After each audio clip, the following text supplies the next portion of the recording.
we're going to continue to talk about the on-chain plus off-chain, the movement of real-world assets and on-chain assets and such. And here I'm calling this, I don't know what else to call it, but the reversal, right? And when I say the reversal, I talked previously about taking real debt instruments like bonds or like T-bills or treasury notes or something like that and putting them on-chain or tokenizing them. But in this instance, what I'm going to look at is, what if we had something like treasury notes, or, treasuries as we usually call them.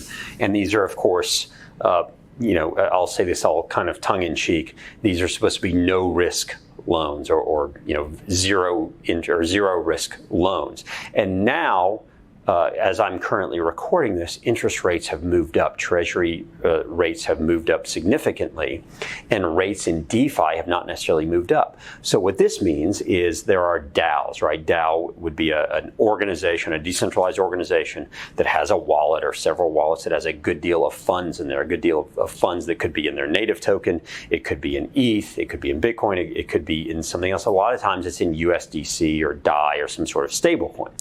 Now, those DAOs might have a few $1 million, they might have a few $100 million, they might have $1 billion in there, and they need to be able to measure their or manage their treasury. But because they're decentralized organizations and not necessarily corporations, LLCs, partnerships or something like that, they don't have the ability to go get a bank account and maybe invest some of that money into treasuries, into something that is no risk, that is going to pay a decent amount of interest. They don't have the ability to do that.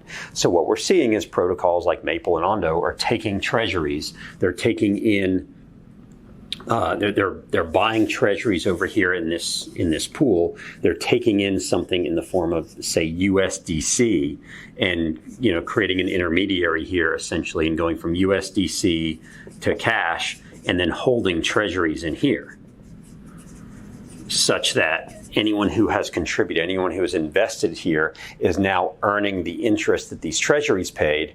And there's, the risk of default is a risk that the United States government will default on these, right? So it's very, very, very extremely low risk. I won't say no risk, because as I record this, there is a slight bit of risk that the government will actually default on its debt.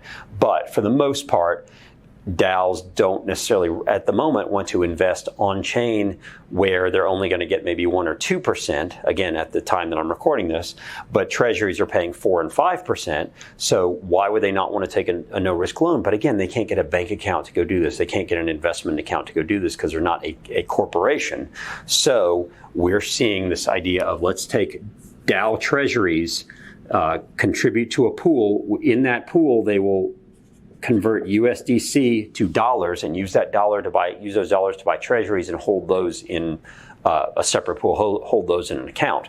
By virtue of the fact that I contributed my USDC, of course, I might get a token that represents my interest, and therefore I can redeem it at some point for my USDC. But I now, as the DAO or as someone who is DeFi or crypto native, am now able to buy into these treasuries. But it also might be me as an individual. Maybe I don't want to take the time to go to my investment account or my bank account or something and buy treasuries. Maybe that's too cumbersome. Maybe it takes a while, or maybe I want more liquidity. Maybe I just want to connect my wallet and put in, 5,000 USDC and earn that interest for some period of time, and then I can take it out. So this is what we're seeing. I call it the reverse, because it's taking crypto money and going investing in, what is the polar opposite of crypto money, which is US Treasuries, but a way to invest in those because there is a demand for it. So we're able to satisfy that demand using some of these protocols. And again, Maple and Ondo are doing this already, and they've raised a tremendous amount of money in these pools because there are all these DAOs,